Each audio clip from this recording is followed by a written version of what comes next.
kind of fumbled the ball. Is that the saying? She fumbled it? She messed up? I don't, you know, English isn't, okay. Anywho, that was a shitty fucking synopsis. But also, I don't have the brain cells to come up with another one. C'est la vie, bro. Hey, how's it going? How's life? My name is Sophia. Welcome or welcome back to my channel. That was horrible. We're gonna start that all over again.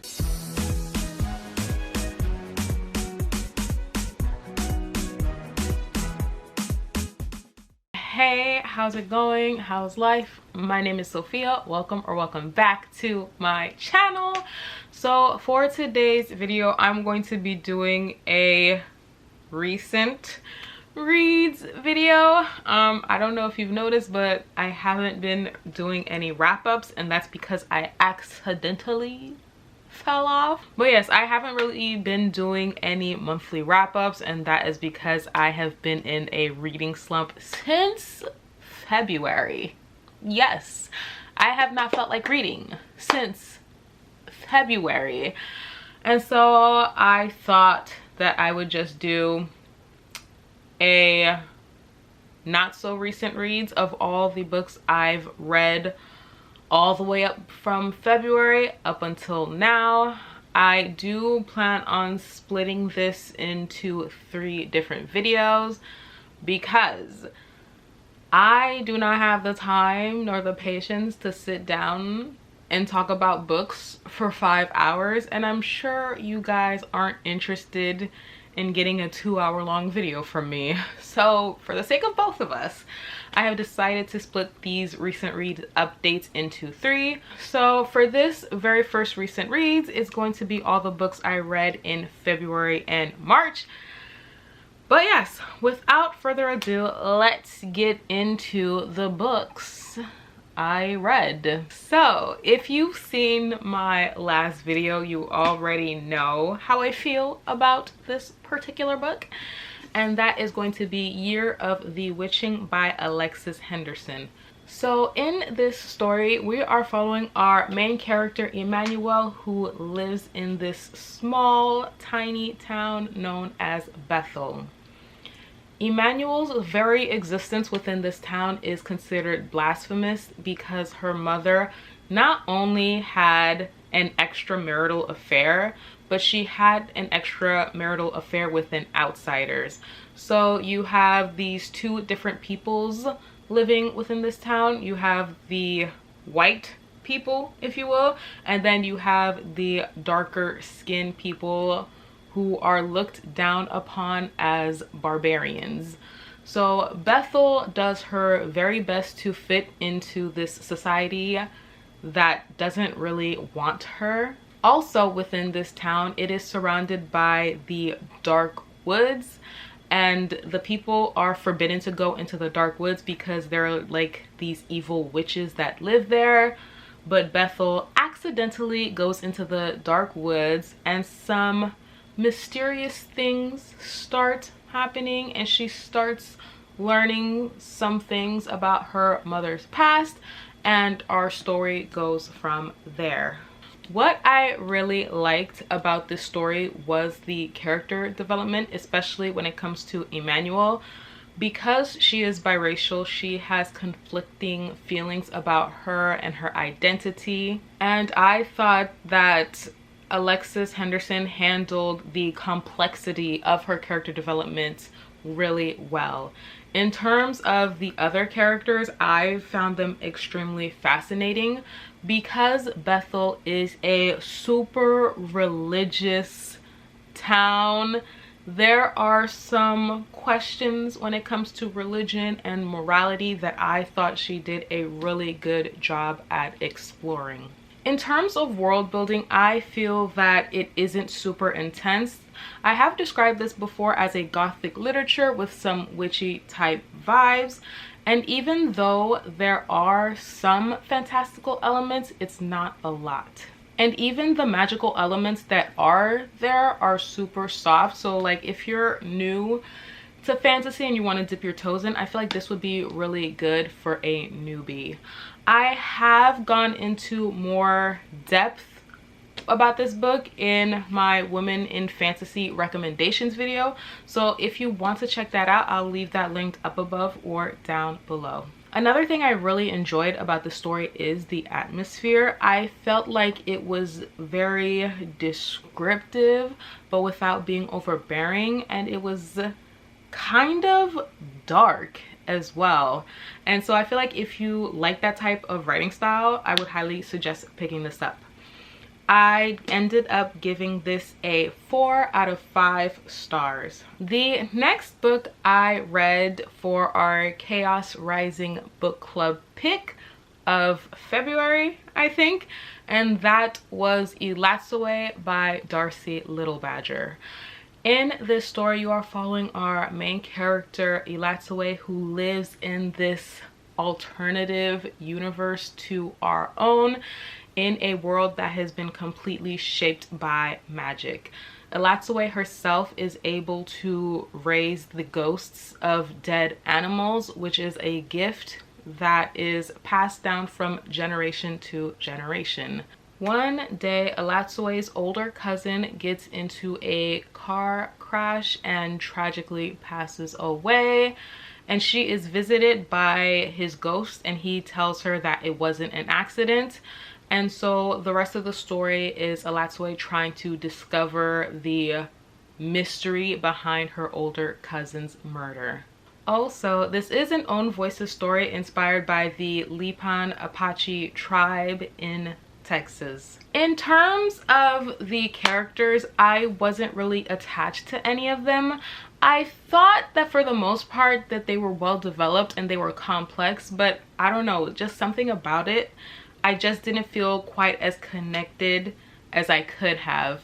One thing I really did appreciate was the fact that our main character isn't an orphan and that her parents are alive and well and are actually active in their daughter's life, because oftentimes in YA, the parents are either dead or neglectful, and so it was a nice change of pace to see that her parents were there and active in their daughter's life. I will say that I did wish that the relationship between her parents was fleshed out just a little bit more. Like, even though I was appreciative that they were there, I feel like the author definitely could have spent more time developing their relationship with one another. And I felt that way about a lot of the character relationships. I felt that a lot of them were just there to be there and that we didn't get to see them develop. And so I feel like the author could have spent just a little bit more time developing the characters and their relationships with one another. In terms of the world building, I feel like the world building was very simple and very easy to follow along. Granted, this is a YA, and it also takes place in an alternate reality to our own, so there wasn't really much info dumping, if you will, and the world building was fairly simple in that sense. I did find it fascinating how the author wove in these fantastical elements from the Lipan Apache tribe and how she merged it with the world building and the story and the culture. I thought she did a really good job of that. In terms of the plot, I will say that unfortunately I didn't feel as invested as I could have. Granted, I am a character-based reader, and also I read this during a reading slump, so take that into consideration while watching this review. I think it boils down to the character relations and how I wish there was a little bit more. Granted, even the relationship with her cousin, I feel like it was explored to a certain extent, but it wasn't as fully explored as I would have liked. So as a result, I didn't really care about this particular plot point when it came to finding justice for her cousin. I will say that the way that the mystery was solved was really good. It was mind-blowing, and it wasn't something I saw coming. And I thought that that aspect of the story was handled very well. In terms of the narration style, I will say I was a bit confused, simply because not only are you following Elastaway, but you're also getting bits and pieces of stories from her 6th great grandmother. And so because I listened to this on audiobook, I was very confused when out of nowhere it would suddenly switch into a different perspective, and it would take my brain a minute to realize what had happened. I feel like one way this issue could have been solved was if there were maybe 2 audiobook narrators. That way there's that distinction between the present tense as well as the past tense, if that makes sense. Your girl's got bars. But if you decide to pick this up physically, I feel like it won't be a problem for you. But in the end, I decided not to give this a rating simply because I didn't enjoy this as a whole as much as I could have, but also I was in a slump when I read this, so that could have greatly affected my enjoyment of the story. The next book I read is a book, if you've been on my channel recently, you will know how I feel about this book and how I loved it and how it owns a piece of my heart, and that is going to be Legendborn by Tracy Deonn. So in this story, we are following our main character, Bree, whose mother has tragically passed away in a car accident. Bree gets into this residential program at her mother's old college, and she accidentally stumbles upon the Legendborn, who are these demon hunters. One day, a mage accidentally reveals a hidden memory that Bree has that's related to her mother's death. And so the story goes from there, with Bree trying to figure out the mystery behind her mother's death. I have said this once, I have said this twice, I have said this a million times. I absolutely loved everything about the story. I loved Bree as a main character. She's stubborn, she's hard-headed, and I really enjoyed all of the characters. I enjoyed the angst. The world building was very fascinating, and I loved how the author took the Arthurian legend and wove it into modern day, and Tracy Deonn did a really good job of taking that legend and making it her own. I ended up giving this a 4.5 out of 5 stars. If you want my more detailed thoughts, I will leave the reading vlog that I did for this book linked up above and down below, as well as my recommendations video where I also talk in depth about this amazing, wonderful book that I loved so much. Also, I feel the need to mention that it has come to my attention that there are some questionable aspects about this story in particular. Erin from the channel Booked and Busy had some criticism of not only this book, but other popular YA books written by Black authors. I will also leave her video linked up above and down below, so you can get the full picture and decide if this is the right book for you. The next book I have to talk about, unfortunately, did not live up to my expectations, and that is going to be Redemptor by Jordan E. Fueco. I am disappointed, to say the least. It makes me so sad. But in the first book, you are following our main character, Terry Sai, who lives in isolation with her mother, known as the Lady. One day, her mother commands Terry Sai to kill the crown prince of the empire once he falls in love with her. And so Terry Sai is basically placed under a spell, and she is forced to follow through with her mother's commands. And our story goes from there. What can I say about my heartbreak, my sadness, my disappointment, the soul crushingness of not loving one of your most anticipated reads? What can I say? I'm so dramatic. let's start off with the positives. I really appreciated how Jordan E. Fueko handled themes of privilege. Because Terry Sai is now living within the palace, there are a lot of things that she doesn't really have to deal with. And so Jordan E. Fueko really goes into depth about classism and resources and how the rich and wealthy tend to hog all the resources, which leaves the poor and working class people of this empire struggling, as well as how disenfranchisement can lead to revolution and can lead to people wanting to overthrow the government. And so I thought that aspect of the story was handled really well, and I thought she did a very good job. I really loved the found aspect family, especially within the first book, because Terry Sai comes from an abusive home. She doesn't really get a lot of love, and she's oftentimes neglected by her own mother.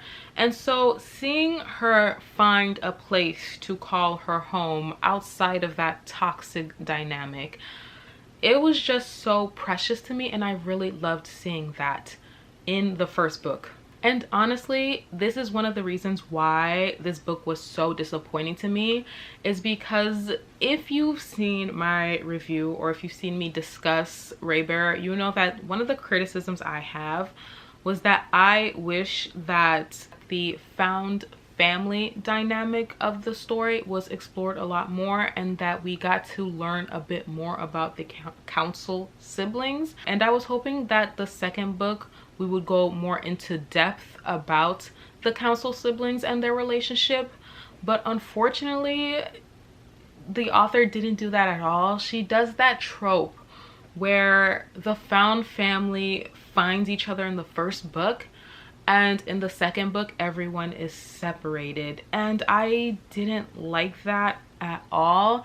And so not only did we not get to know more about the other council siblings, but also her relationship with Kira, which is one of the sweetest relationships in YA fantasy, that gets completely pushed to the side for a love triangle that we know we all know how love triangles go, and we all know who they end up picking at the end. And so to have this beautiful, wonderful, amazing friendship pushed to the side for this other potential love interest, I didn't like that at all. And it's frustrating to me because when it comes to Terry Sai's relationship with the council siblings and their relationship with each other, we're constantly being told they care for each other, they love each other, they would die for each other. But we are never shown, not even once throughout the history of these books, we're not even shown that relationship. We're not even shown that dynamic at all. And so like that was honestly one of the most biggest disappointments. And the relationships that we do get in the first book, instead of expanding on those, they're completely pushed to the side. And as a character-based reader and as someone who loves character interactions and character dynamics, this was honestly so disappointing to me. It made me really, really sad, to say the least. I'm going to leave a little mini spoiler warning, and so feel free to skip to this particular timestamp if you don't want to be spoiled for the first book. But at the end of the very first book, Terry Sai has to build her own council.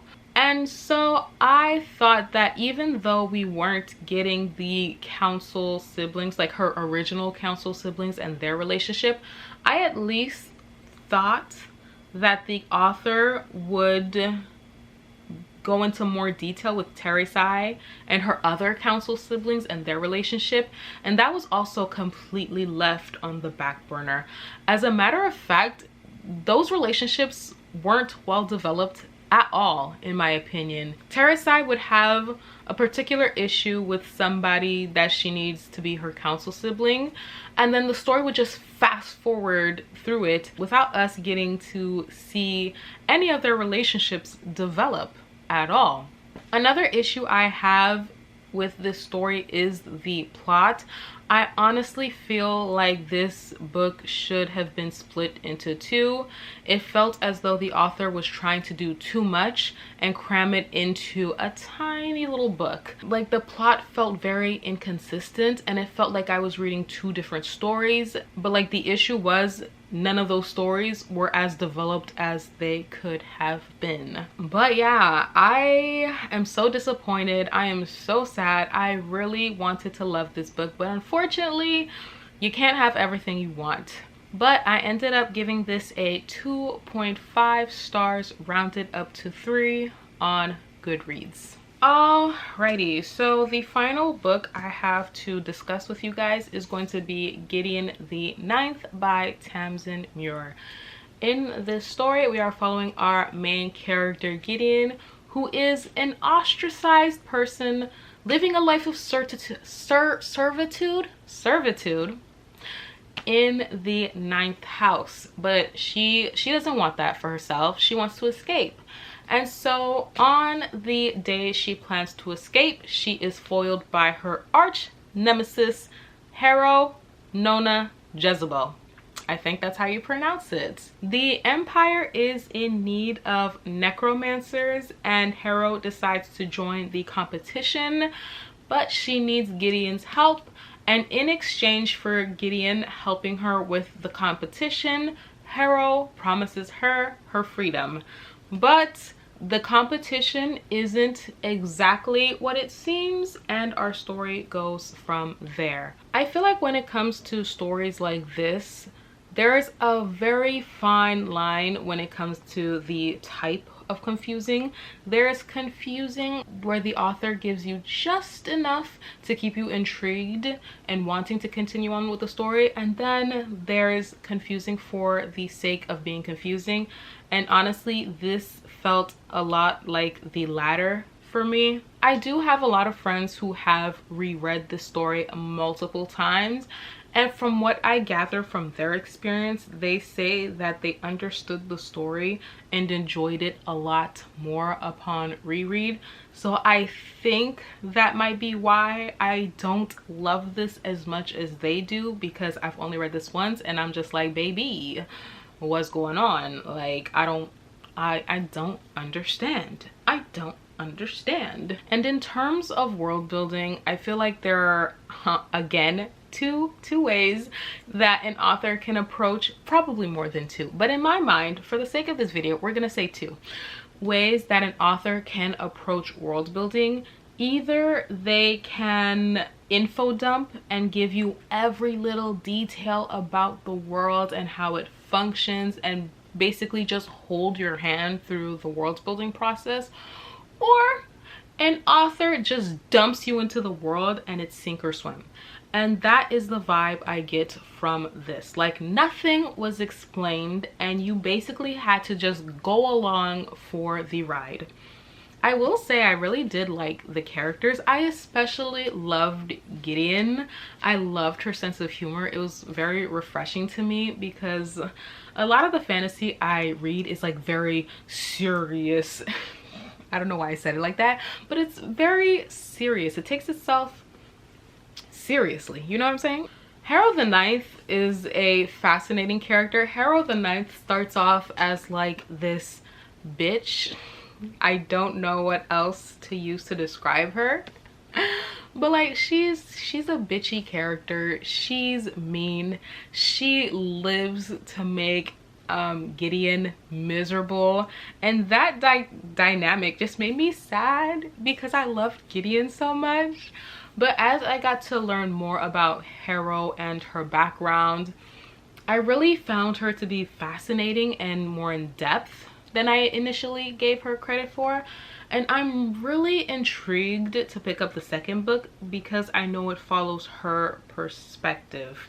In terms of the ending, I really like the ending. I love when endings made me cry. And this book, it made me shed a tear. Or two. Maybe five. But like, I really liked the ending, and I'm intrigued to see how the author handles the next book. I feel like this could have been a 4 or maybe even a 5-star if I wasn't so confused for 90% of the book. But I still think it's a good book. I still enjoyed it, and I ended up giving this a 3 out of 5 stars. That is going to be it for today's video. Feel free to comment down below. Let me know what you guys thought of some of these books if you've read them. Do you guys plan on reading any of these books? Also, feel free to comment a star emoji for Gideon, because, you know, space. I hope you guys liked the video. I hope to see you guys soon with another video, and until then, I will see you soon. Bye.